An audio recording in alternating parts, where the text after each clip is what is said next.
Hello my crafty friends, I'm Monica with Last Chance, and on my channel we discuss all things dealing with self-sufficiency. This is one of my three sisters' gardens.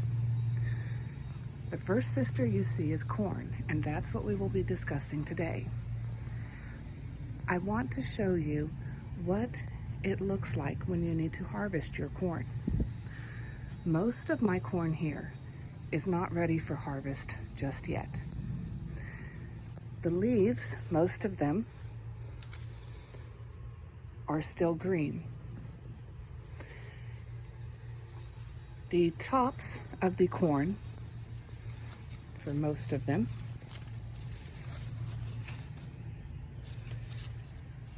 the tops of the corn are still yellow.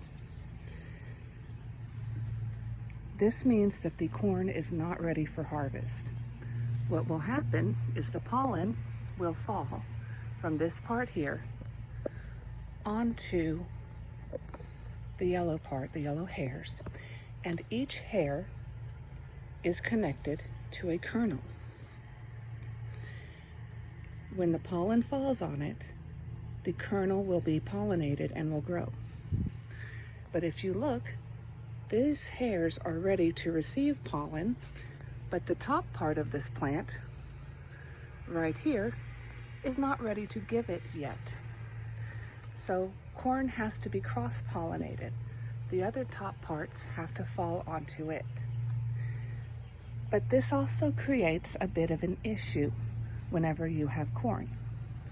It means that the very first ears that grow will be pollinated first, and they will not have many kernels on them. Do not save these for seed.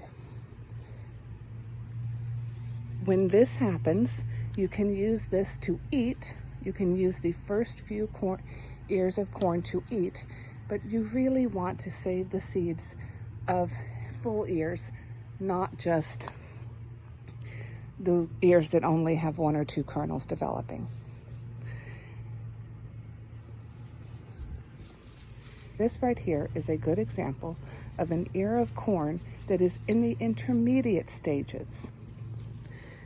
None of the leaves for this plant are yellow, but the hair is turning brown. But if you look closely at the hair, if you look closely at the hair, it's yellow closer to the cob. It's yellow closer to the kernel. You still don't want to pick that one. Some of my leaves are turning brown, and those plants are getting ready to be harvested, and they will be harvested in the next 2 or 3 weeks. But I want to show you an example of one that is ready to be harvested today, so I can show you how you need to dry corn out. This corn has gotten so heavy and so dense that it has toppled over. It's no longer good. The leaves are starting to turn brown, and the cob itself has turned fully brown. And if you look, there are some little kernels inside. This is an example of one I will harvest today. Because it is not good enough for seed, it's one I will probably use for popcorn.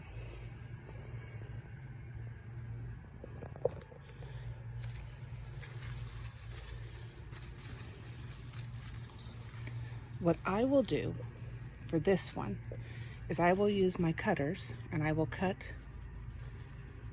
right here and simply take this part with me. And simply cut here also, cut the top also, and the leaf. This is among the first ears of corn that was formed, and it's not great. You can see the kernels are only half formed, only 1 or 2 on the inside are fully formed. But it's, like I said, it's okay for popcorn. And it is a good one to teach you how to dry corn out. Here is another example of some corn that was prematurely started.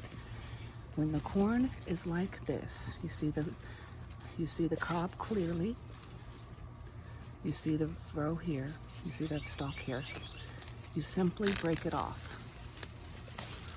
This will keep the stalk alive, and you can harvest the cob right here.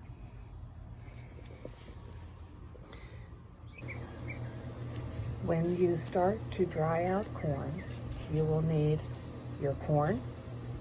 You will need a length of rope or twine or yarn, and some simple scissors, or I intend to just use my hands. And it's very simple. You start by cutting the yarn or the twine. You will shuck the corn a little bit. Like I said, this will not look good, but it will taste great.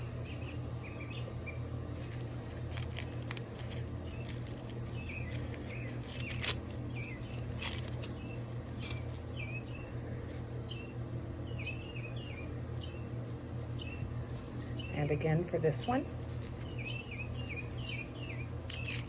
looks like some pest damage there. I don't use any pesticides, so it does happen. You can barely tell that this is glass gem corn. It's like the only way you can tell.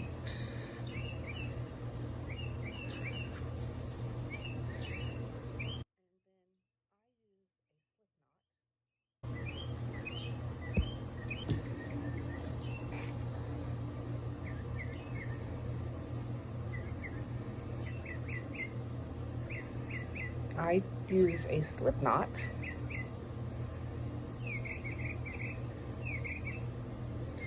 And I put the corn through the slip knot.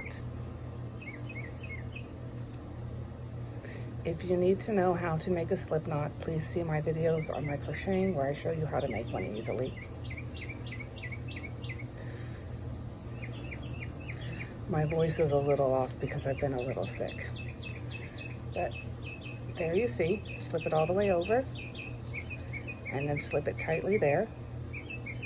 Hang it tightly. And that's one end.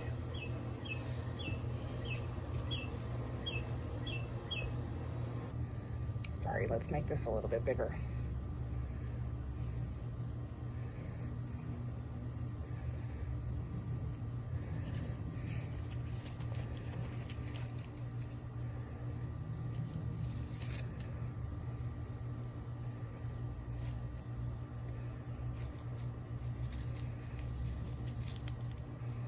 Okay, and there you have two corns that are successfully ready to be dried. When you dry corn, you never want the two halves of the corn to touch, so you'll dry it like that. This will prevent disease and prevent pests from spreading.